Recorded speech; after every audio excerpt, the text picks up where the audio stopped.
অপর্ণা, তোমাকে আজকে দেখতে অনেক সুন্দর লাগতেছে। আজকেই আমি তোমাকে একটা স্পেশাল গিফট দেব। হ্যাঁ বন্ধুরা, এমনটাই বলছে আর্য। তো বিস্তারিত জানতে হলে ভিডিওতে লাইক দিয়ে পুরো ভিডিওটি দেখতে থাকো। চিরদিনই তুমি যে আমার সিরিয়ালের শুরুতেই থাকছে আর্য তার মাকে বলতে থাকে, মা আমি তোমার কাছে আজকে একটা জিনিস চাই, তুমি কি দেবে? তারপর তার মা বলে, তুমি কোন জিনিসটা চেয়েছো যেটা আমি দেইনি? তারপর আর্য বলে, ওই যে দেখো, ওই শাড়িটা লাগবে। তখন আর্যর মা ওই শাড়ির দিকে তাকিয়ে বলে, রাজনন্দিনী শাড়ি। অনেকটা অবাক হয়ে যাওয়ার পর আবার খুশিও হয়ে যায়। তখন রাজনন্দিনী শাড়িটা হাতে নিয়ে বলতে থাকে, তাহলে এত বছর পর এই শাড়ির যোগ্য অধিকারী আসতে চলেছে। এই শাড়িটা যে পরার যোগ্য সেই তাহলে পেতে চলেছে। তখন আর্য তার মাকে বলে, মা সে তো আমার কাছে টাকা পয়সা ধন দৌলত কোনো কিছুই চায় না, তাকে কি দেওয়ার আছে বলো? তখন তার মা অনেক খুশি হয়ে যায় এবং তাকে শাড়িটা দিয়ে বলে, আমি তোমাকে কোনো কিছুর বিষয়ে প্রশ্ন করব না, তোমাকে বিব্রত করব না, নিয়ে যাও শাড়ি, তুমি যাকে যোগ্য মনে করো তাকেই দিও।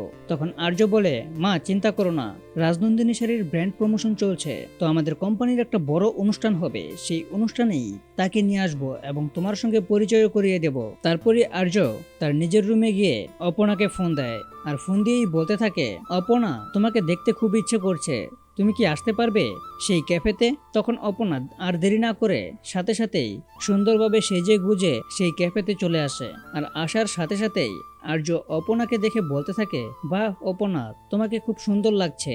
তারপরে আর্য অপর্ণাকে বলতে থাকে, অপর্ণা তোমাকে আমার একটা কথা বলার ছিল, কিন্তু কি করে বলবো সেটাই ভেবে পাচ্ছি না। অপর্ণা তখন মনে মনে ভাবতে থাকে, আর্য স্যার কি তাহলে আজকে আমাকে তার মনের কথাগুলো বলে দিবে এবং প্রপোজ করবে? কিন্তু আর্য স্যার তো শেষ পর্যন্ত প্রপোজটা আর করলো না। আর এদিকে অপর্ণাও ঠিক করে নিয়েছে আর্য স্যারের অতীত সম্পর্কে আর জানতে চাইবো না তার কাছে। স্যার আপনাকে অপর্ণা আর রাজনন্দিনীর বিষয়ে কোনো প্রশ্নই করবে না। স্যার আমি তো শুধু আপনার মনের কথাটা জানতে চেয়েছি। আমরা যতই দূরে থাকার চেষ্টা করি না কেন, আমাদের মনে হয় এটাই ভবিতব্য। আমরা যত দূরে যাওয়ার চেষ্টা করি ততই কাছাকাছি হয়ে যাই। তারপরে দেখা যাচ্ছে অপর্ণা এমনভাবে কাজ করতেছে যে কাজের ফলে তাদের রাজনন্দিনী শাড়ির সেল অনেক গুণে বেড়ে যায়। আর এটা দেখে অফিসের সবাই তো অনেক খুশি হয়ে যায়। অপর্ণা যে রাজনন্দিনীর ব্র্যান্ড প্রমোশন করছে সেটা অনেক ভালোভাবেই কাজ করতেছে। আর্যও এগুলো দেখে অনেক খুশি হয়ে যায়। তারপর আর্য অপর্ণাকে আবারও দেখা করতে বলে।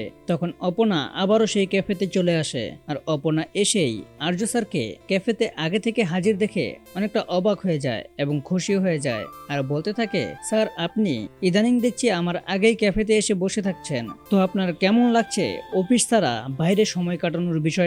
তারপর আর্য বলতে থাকে, না এখন অনেকটা ফ্রি এবং ভালোই লাগছে। তারপরে তারা কিছুক্ষণ গল্প করতে করতে এক পর্যায়ে আর্যর চোখে কিছু একটা পড়ে। আর্য তখন তার চোখে হাত দিয়ে কিছু খোঁজার চেষ্টা করলে তখন অপর্ণা দেখতে পায় আর্যর মাথায় একটা ময়ূরের পাক পড়েছে। আর সেটাই অপর্ণা হাত দিয়ে সরিয়ে দেয় এবং আর্যর দিকে এক নজরে তাকিয়ে থাকে। তার কিছুক্ষণ পরই আর্য অপর্ণাকে তার স্পেশাল গিফট সেই রাজনন্দিনী শাড়িটা অপর্ণাকে গিফট করে এবং অপর্ণা সেই রাজনন্দিনী শাড়িটা দেখে অনেক খুশি হয়ে যায়। তো বন্ধুরা, আর্য যদি এখনই অপর্ণাকে এইভাবে রাজনন্দিনী শাড়িটা দেয় তাহলে তোমাদের কেমন লাগবে তা এখনই কমেন্টে লিখে যাও। আর এরকম নিত্য নতুন সিরিয়ালের আপডেট পেতে এখনই চ্যানেলটা সাবস্ক্রাইব করো।